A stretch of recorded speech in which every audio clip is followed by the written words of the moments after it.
जरा सोचिए एक ऐसे शहर के बारे में जहां हर घर के अंदर अपनी प्लम्बिंग हो, सड़कें एकदम सीधी एक ग्रिड सिस्टम पर बनी हुई और तो और एक कमाल की ड्रेनेज व्यवस्था भी। अब जरा ये सोचिए कि ये सब आज नहीं बल्कि आज से 4,500 साल पहले की हकीकत थी। जी हाँ, बिल्कुल सही सुना। आज हम एक ऐसी ही कमाल की सभ्यता की कहानी में उतरने वाले हैं जो वक्त की धूल में कहीं खो सी गई थी। एक ऐसा महानगर जो अपने जमाने से हजारों साल आगे की सोच रखता था। तो चलिए इस प्राचीन दुनिया में और गहराई से चलते हैं। हम बात कर रहे हैं हड़प्पा की, जिसे सिंधु घाटी सभ्यता के नाम से भी जाना जाता है। ये प्राचीन दुनिया के सबसे बड़े और सच कहूं तो सबसे रहस्यमयी साम्राज्यों में से एक था। अंदाजा लगाइए, लगभग 2500 ईसा पूर्व जब ये सभ्यता अपने चरम पर थी, अपने पीक पर थी, ये कोई छोटी मोटी बस्ती नहीं थी बल्कि एक बहुत बड़ा और बेहतरीन तरीके से ऑर्गेनाइज्ड साम्राज्य था जो खूब फल फूल रहा था।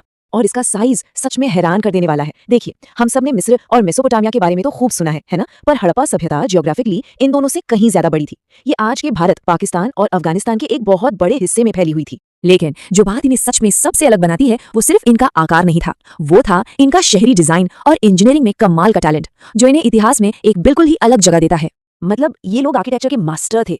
सोचकर देखिए, इनके शहर एक जैसे आग में पकाई हुई ईंटों से बने थे। हर घर में न सिर्फ अपना कुआं था बल्कि आज की तरह के फ्लश वाले टॉयलेट भी थे। और ये सब एक बहुत ही कॉम्प्लेक्स ढके हुए सीवर सिस्टम से जुड़ा था जो पूरे शहर में फैला हुआ था। जरा उन ढकी हुई नालियों से बहते पानी की आवाज को महसूस करने की कोशिश कीजिए। उस जमाने के हिसाब से ये तो किसी क्रांति से कम नहीं था।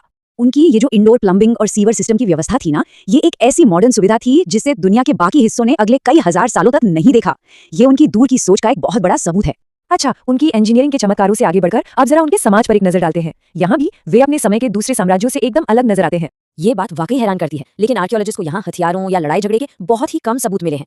ऐसा लगता है कि उनका पूरा ध्यान जीत हासिल करने के बजाय कॉमर्स और शांति से व्यापार करने पर था। वो बहुत हुनरमंद कारीगर थे जो बेहद खूबसूरत गहने बनाते थे। उन्होंने व्यापार में ईमानदारी बनी रहे इसके लिए स्टैंडर्ड वजन का एक सिस्टम बनाया। और उनकी सबसे मशहूर चीजों में से एक है उनकी स्टीएटाइट यानी सेल खड़ी पत्थर की मोहरें।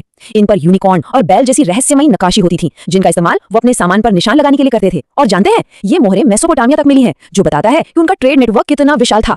लेकिन उनकी इन सारी कामयाबियों के बावजूद वो अपने पीछे एक बहुत बड़ा अनसुलझा सवाल छोड़ गए। उनका अचानक और बिना किसी वजह के खत्म हो जाना। हुआ ये कि लगभग 1900 ईसा पूर्व के आसपास कुछ बहुत अजीब हुआ। ये महान शहर धीरे धीरे वीरान होने लगे। लोग इन्हें छोड़कर जाने लगे। सवाल यही है कि इतनी एडवांस सभ्यता आखिर अचानक गायब कैसे हो गई? अब देखिए, इनके पतन को लेकर कई थ्योरीज हैं, लेकिन कोई भी पूरी तरह से साबित नहीं हो पाई है। क्या ये क्लाइमेट चेंज था, या शायद मानसून का पैटर्न बदल गया, या फिर जिस नदी के सहारे ये सभ्यतापन भी वही सूख गई थी? ये आज भी इतिहासकारों के बीच एक बहुत बड़ी बहस का मुद्दा है। और इस रहस्य को और भी ज्यादा गहरा बना देती है उनकी लिखावट, उनकी लिपि।